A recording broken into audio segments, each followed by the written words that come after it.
What's up, everybody? This is Randy Millard, 1/4 of the Two Claps Report and also a Sage Media correspondent. And today we're in Ocean Hill, Brownsville, Brooklyn, and we're here with one of the best coaches in the PSAL, head coach Malcolm Connor of Brooklyn Collegiate Preparatory High School. Hey, Coach, how's everything today? Doing well, pleasure. Thanks for coming by today. So the first thing I want to, talk about is just you. Oh. From being a player, because I used to watch you play basketball. See, a lot of people don't even know that. Oh, I didn't know he was going there. He's taking me down memory lane. All right, so the first thing I want to do is, talk about you being a player and transitioning into coaching. How far are we going to go back? I don't know how much time we got. Yeah. There's a lot of time, so go ahead. Went to Martin Luther King High School in the city.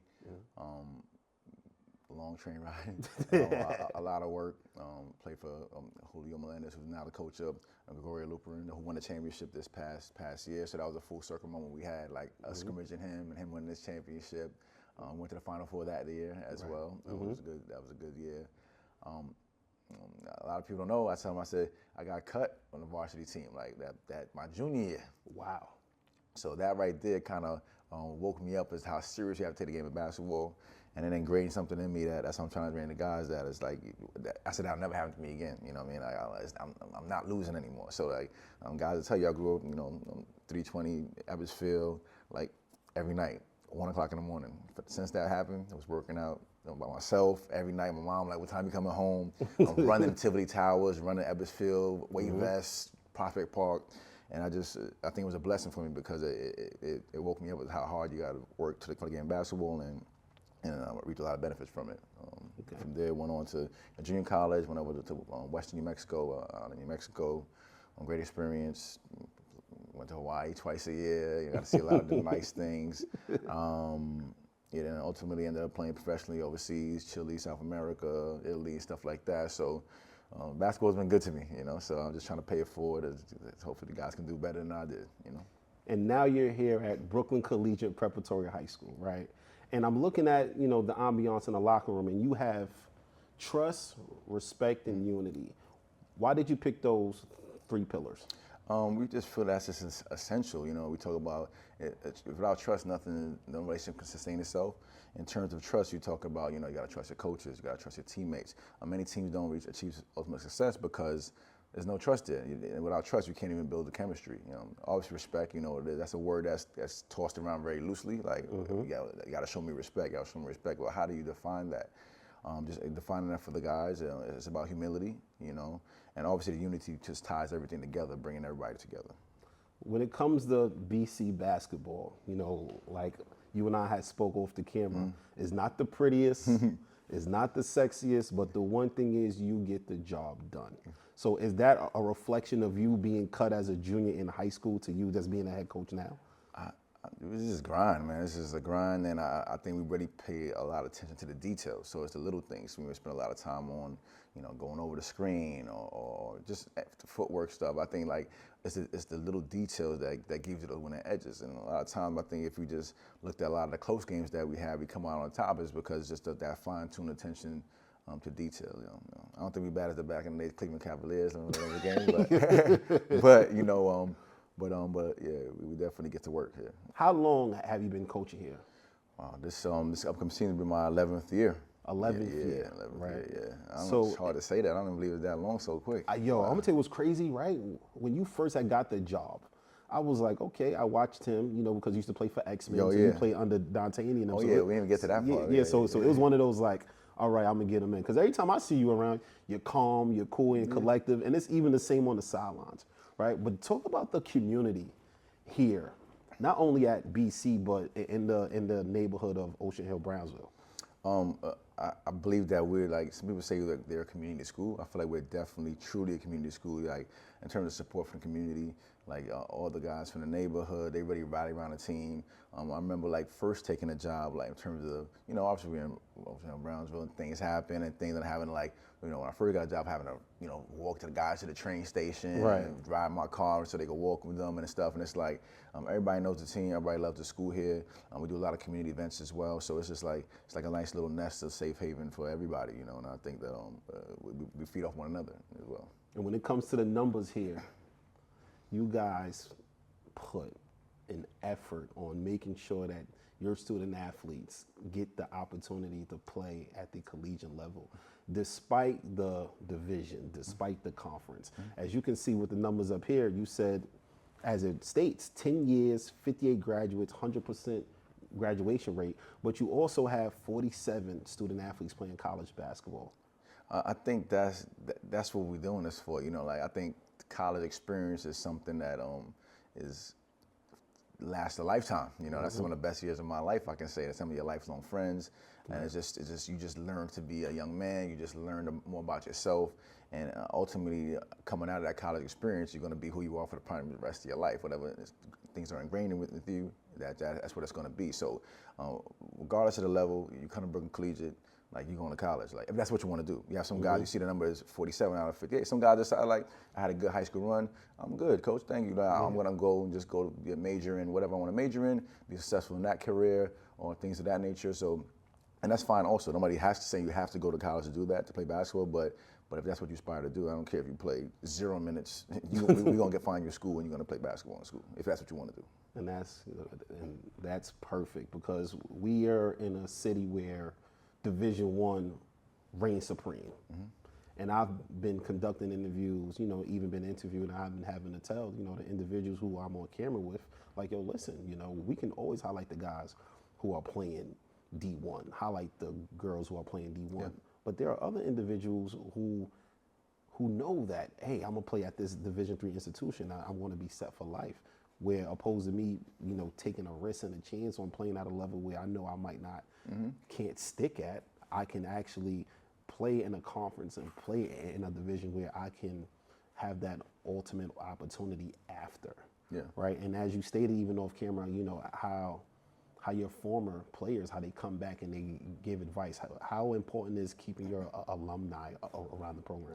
I think that's essential, because they come, they mentor the guys, they come back to the practices, and the guys may see someone, like you may see a Tehran on TV, and then they say, wow, he was in my footsteps here. They may see other guys that come back, and we go to visit games as well. We'll support the guys that we can in the local community that play in different kind of levels and teams. I think that's just essential, because it's all about paying it forward at the end of the day. Somebody did it for me, I'm doing it for them. And the funny thing the players always say, because they come and the guys come back, yo, I'm telling you, coach was right. College is no joke, this and that. And they're like, I wish I'd have listened, this and that. But it's like, sometimes you got to experience it yourself. But the more we do it, I think guys understand like what the process is about, and what they have to look forward to, which they're excited about, but how hard it's going to be as well. In terms of the Division I thing, it's like everybody wants to go to Division I. Everybody feels like that means success. Right. And sometimes it's like the narrative, that narrative is not a good thing, because some guys don't feel successful because they went to Division II school, or they don't post or share that they signed with a Division III school, because they feel like there's some kind of backlash, or they feel a little bit ashamed about it. But you're playing college basketball, and some of those Division III, Division II schools can be the Division I school, Yeah. And some of those facilities are a lot better than the Division I facility. And it's just about going to the place that's the right fit for you, and where you're wanted, and they believe in you. I think that's the biggest thing too. Here we believe in the guys that end up coming here, and you want to go to a place that wants to believe in you as well. So why do student athletes choose BC? I think that I've been in every school, obviously, and I'm sure every program would say the same thing. Right. They'll hit you with it's a family atmosphere, it's the same cliche thing, but I just feel things are different here. Like, it's just, especially having guys that are experienced other places, right, and have come here now. They just said, like, it's just different here in terms of like the attention to detail, in terms of the academic expectations, in terms of, the availability of the gym to be able to work out when you want. 7 in the morning, I can come here every day at 7 in the morning and work out. Yeah, every single day, the shoe machine, everything's open for you. We stay late. It's just like that. And then you have not just myself, we have several coaches on the staff as well, that are just ready, available for the players, and they just have so much mentorship, So I think like all those things together, it's just a different experience here. It's not like, and I think it prepares you for college and what the expectation are at the end of the day. Right. You've been at BC for 11 years, so you've experienced the Brooklyn AA. Correct. And now it's the 4A. Correct. How important is the Brooklyn 4A in New York City? I think you just gotta look at the last to the championships, right? Just go down the line. I don't know how far you got to go back. I'm not a historian, but if you go back the last, I don't know, 10 years, how many came out of Brooklyn? The last 20 years, how many came out of Brooklyn? Of course, you have those different teams that went be the Cardozo or Wings or somebody that had those pieces, those Division I players that ended up snatching one here and there. But for the most part, championship got to come through Brooklyn. And that's just what the facts are. Don't hate me for it. Don't make mad at me. I'm just looking at the data. That's what the numbers say. It comes through Brooklyn. It's truth. And and this is where that's with me, being a sports journalist, for high school basketball, and just looking at the Brooklyn 4A. Yeah. A coach from a school in another borough said, playing against a Brooklyn 4A school at a Brooklyn 4A school is like hearing the song, "Welcome to the Jungle." And it's like every school in the Brooklyn 4A has like a different atmosphere, right? So I want you to go through your division and just think about every school and what atmosphere that they bring. Okay. Just thinking about first I want to say I just remember first taking the position, right? And we were getting it handed to us, I'll be honest, right? First time understanding what the process was like, understanding the division difficulty. And it was but we would go to other divisions and we win about 20, 30 points. So I'm I can't win a game here, but I could, if I was in this division, I would be in the playoffs right now. So that was the frustrating part. And I just had to acclimate and just figure out what I had to do to kind of to make sure we're able to sustain success. Every gym is different, man. You go into the Jeff Jungle, you know how that goes. It's a different kind of intensity there, different kind of fan base. The rows up there, the fans on top of you. It's a different kind of, the lighting is bright, lights are bright there, you have to show up. We talk about South Shore, of course they got a new gym that's renovated and stuff too as well, but similar, it's all hostile environments, boys and girls, the darkness, the lighting is a little different. Yes. On one of the sides of the gym, the depth perception is no wall behind there, so all those factors, if it's your home, of course, that's an advantage for you. But if you're first time playing there, by the time you adjust, the game is going, and before you adjust, the game is over, and you might be on the losing end if you're not well prepared for that. Yeah. But the one thing I could say about Brooklyn Collegiate, and I always say this, and Dre has heard me say this on our Two Claps report. People think of BC and be like, oh, but they don't do this, they don't do that. The one thing that y'all do is win. And BC is always, and Brooklyn Collegiate is always one of the programs that you always hear in the playoffs, either in the Elite Eight or the Final Four. Since you've been there, right, to the Elite Eight and the Final Four, how important is winning a city chip for Brooklyn Collegiate? I just think it's important. Obviously, the championship for me obviously is, sending all these guys to college. That's what it's really about. But we definitely want that championship, right? The reason is because it just solidifies all the work and for all the guys who come to the program. I think that's what the championship does. Because everybody can't win a championship every year, but it just solidifies what we've been done here as a program, as an institution, and just solidifies all the hard work the guys are putting through the years, and just cements that legacy for the school and the program. You're an individual here at the school who wears many hats. Yes. So you wearing multiple hats. How was the relationship with the players and the school? I think it's great. I'm a players coach. I'm hard on the guys. I know you see the cool, calm collective on the side, but I do a lot of my things behind the scenes. So the guys know what the expectation is, and they know how they're supposed to operate, and then I don't have to do that on the court, so to speak. But you see me in the practice is a little different, But definitely in the relationship, the guys know we care. The guys know I love every one of them, and they know I'll do anything for them. And that's why the expectation is you're gonna do everything for this program that you're supposed to do, and there's no exceptions. And it's not an option. So I think that's important. In terms of the school really embraces the basketball program. Definitely supportive administrative staff, Miss Newman, we have Miss Lewis, as well as Miss Quinn. Miss Newman being the principal, of course, but from day one, she's been very supportive of the guys. Whatever we need, supportive of us to make sure that we have what we need to be successful. So I think with those things working together, that's why we have the success we have. Last season, you had one of the better wings in the city.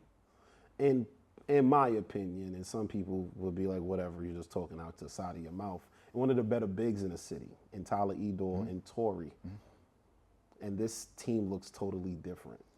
So I want you to give us not like a full outlook on what, you know, what the city should look for and see, but what do you see? Because the one thing every time you and I speak, you always talk about a vision. Yeah. Right. And with your vision and with your eyesight, even with your staff, your student athletes, people may look over. Yeah. But then in the same breath be like, damn, I should have took that kid. So I want you to talk about the makeup of this team in the upcoming season. Obviously, those guys that we had last year. Every year you lose a couple of guys. That guy, you like, if we had him one more year, then we know we'd be in the championships. But that's just the nature of the game. Those guys are all from the college, which they're doing bigger and better things. I think it's the first year we haven't had as much like length and size and stuff like that. But it's good because now it forces me to have to coach even more. I have to look at different perspective and different kind of things and step up my game. So I'm looking forward to that challenge. With 7 new guys on the team this year, it's really about building the chemistry, them understanding what we do as a program, having to take that step back now, but things you took for granted, that guys know the rules of random defense. Guys know what we stand for as a program. Guys don't know, a lot of these guys this year, they don't know what we're walking into when you walk into the Jefferson. They don't know what that feels like. Whereas before, other guys knew what that felt like. So I think this year, you know, like you said, it's just like everybody can't see the vision, the process. And even when I first took the job, it was like, you know, what's going on here? We got to drop you down to this division. I don't know if you're ready for this. And I was like, it's a process, you know. So it takes a process to kind of thing. And you know, if you're a visionary, you don't let anybody else deter you from what the goal is at hand. And maybe when we look at this team right now, it's just about getting games of chemistry together, and we'll be right there in the thick of things. And some of the players I know, it's about building a trust, like we talked about. Right. And they may have doubted. You know, some of the returners are like, they used to like the old regime and other guys, and they're like, this team just looks so different. I'm unsure if we're going to be as successful, and it's my job to help them understand, like, no, we all going to be that successful the same way. We got to do things the right way, and we got to take a step back now to build back up to where we at. You come from a coaching tree of Dantania Mixon, Coach Pete Way, Coach Melendez from Giorgio Luperin. So has coaching always been in your blood? And be honest too. You know, I don't want you being like, yeah, you know, I want to always coach. Nah, you know what's the crazy part is, like, I don't think so. You know, like, obviously you mentioned Coach D, and shout outs to Coach D, and and that's the reason I even was working in Brooklyn Collegiate, right? Because I was a substitute teacher. He was holding the girls here. I would come work with him. I would do the summer camps, and I was playing overseas, and I was just coming to use the gym and just work out and stuff like that. And I ended up getting here as a sub, and then it just snowballed from there. I think one of the, I want to say, like, no, I wasn't always like the want to be the coach. Well, I think I'll always be a coach, right? But at the end of the day, it's like I've always been like the captain of my team. Every team I've been on, I've been chosen to be the captain. So like, it's like, okay, and that comes with a lot of responsibilities. Like, okay, you got to listen to what the coach wants you to do, and the players, you're the voice of reason, and it's like, of course, the players like, oh, that's coach's boy, you know how it is, and then like you, the voice of reason, to tell them what the coach wants from them, and yo, what's up with your coach, you know how to play, you're like, so that's a lot to deal with, you know, as a player, and it's even hard, as I coach now, it's hard to find guys that want to be the captain, and the captain guy is not really the best player, you know, it's like the guy that's like, you know, may not be, you know, has the impact on the court, but it's like a leader and things of that nature. But I think when you have a combination of the two, like, I'm not saying this about myself, but like, I was one of the best players. I was the best player, and I was the captain. So shooter too. Shooter too. I mean, so the first thing you're not going to do is like diminish how good you were. That's one thing we're not going to do up here. You can shoot the basketball, and in my opinion, you're probably better than half of the shooters in your program right now. Oh yeah, 100%. That's 100%. We do that all the time. You know? I challenge them. Sometimes they try to challenge me. Okay, we can shoot this out right now. We settle with some shooting. But I think that I think being a captain, having those responsibilities, kind of ingrains certain things in me. Seeing the player's perspective, seeing the coach's perspective. I think that's, you know, probably ultimately led me up to being able to do this pretty successfully at the end of the day. You've been here for going on 11 years. Okay, you keep saying it, man. I don't know, maybe you feel older every time you say that. Listen, I feel old too even saying, because I remember when you first got here. Yeah. But now, you know, I don't normally ask these questions, but I'm gonna ask you a series of questions. Okay. Who was your favorite point guard at BC? Oh, you I trying to get me in a normally don't ask war? these questions. Why are you trying to Dre, do this? right, Dre? I normally don't ask these type Oh of questions. my Dre tell you. goodness! Because, but the reason why I asked My phone gonna start blowing up as soon as we finish this now. Come on. But listen, and I'm gonna tell you why I asked you this question, because when I have conversations with others, multimedia journalists, they like, oh, BC has okay guards. I was like, there has never been an okay guard at BC. Never. And you had the chance to coach a lot of good guards here. Because I ain't gonna front you. Because I can listen. We can go back and forth. Because on this photo, I can name like 5 guards. Yeah. Who's your favorite one though? You're not gonna do that to me, man. I'm not gonna take the bait on that, man. It's hard to pick one, but what I will say, like, it starts with, because a lot of people didn't like playing small guards, right? So playing 2 small guards at the same time, that was like unheard of. Like, of course, you have like maybe 1 small guard, you have the other guys line up. So what we did now, we talk about JoJo, Glenn Anderson, and Majesty Johnson, right? Those 2 together were the point guards that kind of really turned the program around, honestly. So I gotta give raising hell. I gotta give them to. I gotta give it to both of them for the kudos and what they done for the program in those 4 years. Both 4-year varsity players, which opened the door for us to be where we are now, and then having that kind of style with being able to play the guards, 2 guards at a time, and seeing it work. And you see a lot of the teams doing that now, and feeling like they can be successful at it. Before, it was like, nah, we got 1 small guard, and that's about it. We can't have both on the floor at the same time. But those 2 guys, like, definitely were the top 2. But that's what Brooklyn Collegiate like hangs their hat on, having 2 guards who are just naturally tough. Then you transition into the wings where you had Omari, you have Torrey. We can go to even Zion and Zay. Yeah. So whenever I look at BC basketball and with your vision, you always make up a roster that fits your personality. Yeah. Why is that? For me, if you see me play, whatever, like, I'm just like versatile. I can guard 1 through 4, 5. I can shoot. I can dribble. I can pretty much do everything. So with my teams, I always try to make it to where, like, there's really no weakness now. Like, well, you want to play a slow game, we go slow game. Want to dump down the post, big man game, play big man. Want to play up tempo, we can play up tempo. So we can adapt to any style based on the game and based on the need. So I try to make the team up to where that's what we can do, because every game doesn't have to be a shootout. Some games just got to be grinded out. So then some days got to go in the post. A lot of times the guys gonna get a lot of shots. So just trying to like make it a roster, or have a roster rather, that can adapt to any style of play, because based on the opponent. And the one thing, and even me just looking at this wall, BC winning mindset. I expect to win. I will always believe that what may seem impossible is actually possible. So one of my favorite teams in BC history, and I don't care how people feel about this, was that 2019-2020. You mean the championship team? The championship team. Yeah, we talk about not getting a championship. That was it right there. That was it. How about we go into a little like in-depth conversation of you looking at that team and saying, this is it. How did you know that team was a championship team in that year? Just the adversity that the team has been through, because sometimes every championship is hard to win, but the adversity that the team goes through and they're able to rise above that.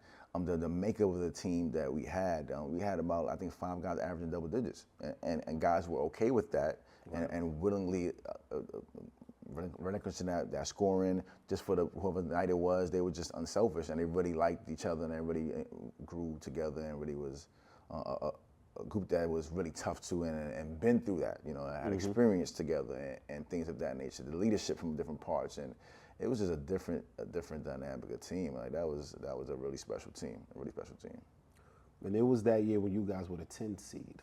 Oh yeah. So I would love for you to tell our viewers about the 10th seed story. So every year, you're looking to kind of figure out how to get playoff times, 0-0. You're looking for ways to try to like get the guys going. So like the guys feel disrespected. Like we did all this work, and granted we had a slew of games that we had a little slump. But we started like 10-0 that year, or something like that, and then had a little slide, and then picked it back up. But then they gave us a 10th seed. So like guys were like, how they disrespected us, how they gave us a 10th seed, and we were like 1 shot away from winning the division that year. And so we talked about the number 10. We had our shirts for number 10 on it, our warm-ups. We had the BC built different. We had number 10. That was our thing. So our thing was like, well, we beat every team out of 10 points or more in this playoff run, and we win the championship this year. And we pretty much did that up until to the point where the season got canceled. Now, you, as a coach, as a high school coach, do you have aspirations in coaching at the next level? I think so, definitely. Guys always ask me that, or like I've had other coaches come to the gym, I had other, highly regarded people within, the basketball community say like you could definitely be a coach. Guys that go to college and it's like, coach, you a Division I coach. I play for this coach. You definitely a Division I coach. And it's like you could do that. You should be a Division I coach. You should be a Division II. Could you be a college coach? I don't want to say Division I. You should be a college coach. Like you definitely are a college coach. And I tell them I don't know how it's gonna play out. I could be here for 30 years. I could be here for go on to do something else. But it's just like when you work so hard and put in all the groundwork for the foundation or something, it's just not easy to just say like I'm gonna go do that. I'm really passionate about the program here. I'm passionate about what we've built here, and so I'm here for the long haul. Unless something else, the Lord has something else better in the plans for me, then I'll move on to something else to get a new experience, a different kind of challenge. But I'm liking it here. Right. Yeah. And your staff does such an amazing job on and off the floor. Yeah. You got Coach Ken, he's on social media making sure things work. I follow him, he follows me. You got Coach Tooth. Even with your JV coaches, you got Coach Claude. So your personality fits with them as well. So how did you design your coaching staff as well? Before I don't want to forget, we got Coach Chris, Yes, Coach Chris. Player, Coach Vern, and these are two coaches that their sons played for me as well. So that says a lot about the program that their son played, and now they're not here anymore, and then you want to come back and you want to, give back to the program because you see what the program is about. Coach Joel, after you mentioned Coach Claude as well, Coach Jennings with the junior varsity, and a slew of other coaches within the program. I think for me, it's just like, especially taking that job the first time around, and I'm a big observer. I don't say much, but I take it all in. I watch. I see what happened. I see dynamics, different teams, different programs, and a lot of times there's a lot of dissension between the coaches. We all have to be on the same page because the students and the players are always looking for the blame game or looking to see why not to believe because this coach said this against this coach. So for me, it's really essential for me that we all on the same page. It's not about me. It's not about Coach Connor. You could know I'm the coach. I don't care if you know I'm the coach or not. It's about the players in the program at the end of the day. So I think anybody that comes through this program and you see them on the sideline, they've been vetted. They've been vetted. And I watch and observe for a good little while before I even give them a chance to be around the players like that. But like I said, the first go around, the first few years, it's like everybody's like wants to help. Oh, I help with the staff. I want to do this, and it's just like it was tough. I could have probably just took all the help, but I think it was good going through those tough years to kind of understand all the nuances of the job and how hard it is, and appreciate it even more, where we're at now, because where we were at was tough times. It was hard walking in that building every day, and it's the coach's fault. Coach don't know what he's doing. That's all those kind of things. Right. But you got to stay true to who you are and the vision and so forth. Yeah.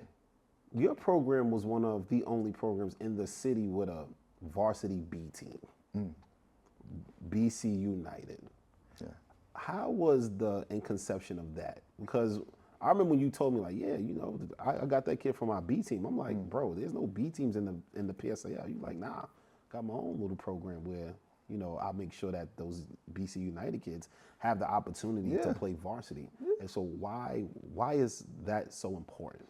I think that's important because it's the numbers, everybody wants to play basketball. There's only a certain amount of roster spots. Right. So what we would see when you're talking about, obviously, my role in the school, different as assistant principal as well, is what would happen is over the years, especially in the beginning, it's like everybody comes to the school, any school, and I'm sure other schools can attest to this, to play basketball. You have 30 kids that want to come to the school to play basketball, right? There's only 15 spots, right? What happens to those other 15 kids or 10 kids that don't make the varsity team, right? A lot of times, basketball is what's motivating them to come to school. A lot of times, that prevents them from being in certain issues. So a lot of times now, you have players that don't make the team per se, and it's they're the one that's disgruntled in the hallway. They're the one having the issues now with teachers and stuff, but they came to play basketball. Basketball's not there anymore, and they're frustrated with that. And now you see the behaviors and things and problems that happen within the school building. So now they have an outlet now, and they have something else, and they can still get the outlet to play basketball, and they can have coaches that mentor them as well, and just the same thing. So I think that's important, because that's why I noticed there was a pocket of students and like, what's going on? Why are these kids? Oh, he came to play basketball, he's not playing. And you start realizing it's all these kids that are supposed to be basketball players, but I guess they maybe didn't work out for whatever reason. It could be academics, it could be skill level. Everybody's story is different, but those are the ones that were many times having issues adapting to the school environment. So at least I have an outlet now, and it kind of worked out well for our school.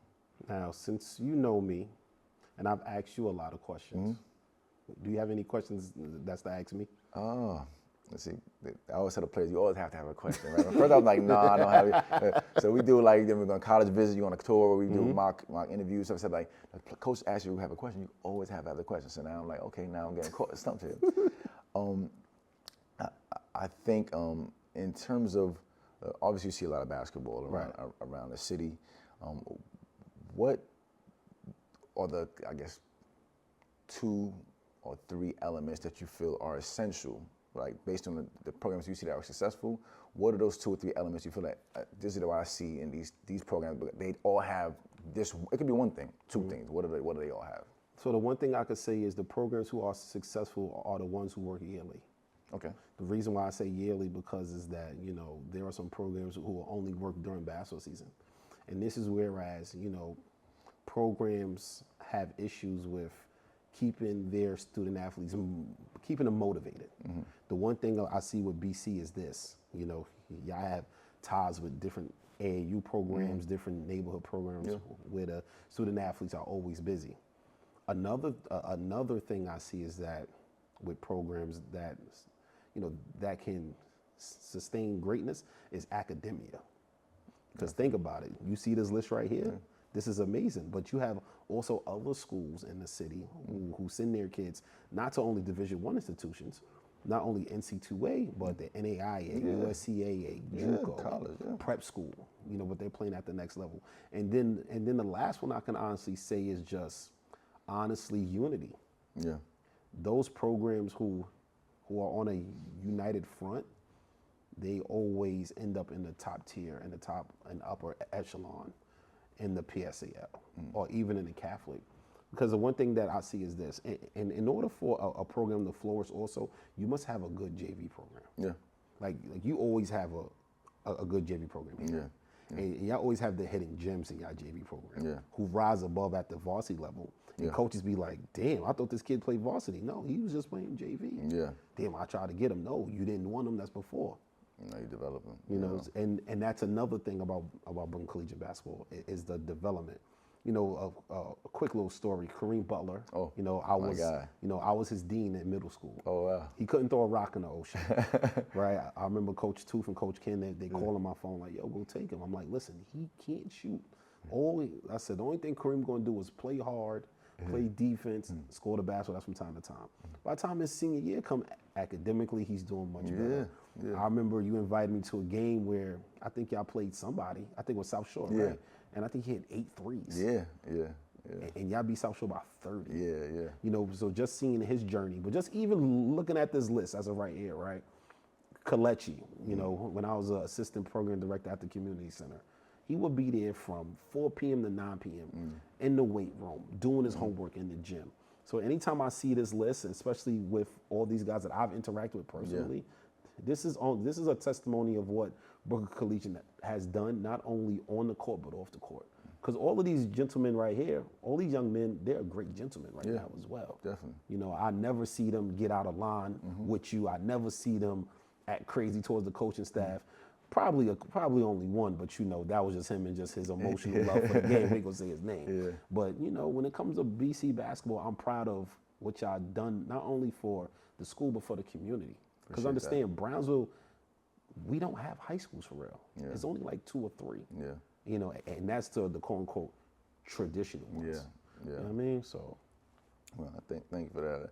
I think that's one of the biggest things we hold our hat on as well, taking guys that a lot of player coaches are just some schools didn't want. Cadell. And then and then taking them and just like working with them and it's like a whole approach. It's not just about basketball here. Like we do readings, we do I could go on. We do so much different things to kind of like put this together. So when you see them respond a certain way, you see them being successful. It's not just because we're just doing skill work every day. It's a whole kind of strategic curriculum that we're doing with them. To make sure that they're successful, because at the end of the day, the basketball stops bouncing at some point, but you want to be a successful young man at the end of the day. So that's the most important thing. I'm just looking, like you talk about the list, I'm looking at certain guys, and like many of these guys, a lot of people didn't believe in. And if you look at like a KO coming here, and people telling him it was the wrong decision, him coming from the Bronx every day, and him, I'll never forget him in the first couple of practice, he had to deal with Amari and Jalen. Yeah, and they just giving it to him. Like, you come in here, you ain't doing nothing here. Boom, banging them. Da-da-da-da. He's like, Connor, I don't know, man. And I said, listen, trust me. You're gonna be good. You're gonna be good. Just work. Keep doing it. It's gonna be good. And to see him playing Division I basketball and being successful is just like a true testament. I tell you, on his graduation day, after graduation, he's in there pulling the shoe machine out after that. That's to let you know it's like, real. How dedicated he is, and it's not by accident that stuff happened for him. Definitely. Last question of the interview. Are you satisfied with your ranking on the two class report? Oh, what ranking? Good job. All right. Rankings don't matter. Only matters is the final ranking at the end of the day. There's going to be one champion at the end of the day, So at the end of the day, so we all losers if we don't win the championship when it's all said and done. And the preseason rankings is just motivation, At the end of the day, you still got to play the game. So regardless of my rank, when you play them, show them why you should be ranked a little higher than whatever the rankings are. We don't pay anything to those any mind at all. Yeah. Good. So live from Ocean Hill, Brownsville at Brooklyn Collegiate Preparatory High School. I think that name is too long, but I think it's cool as of right now. We're wrapping it up with head coach Malcolm Connor. Yeah. Thank you for coming. Pleasure. Thank you for coming by. Thank you.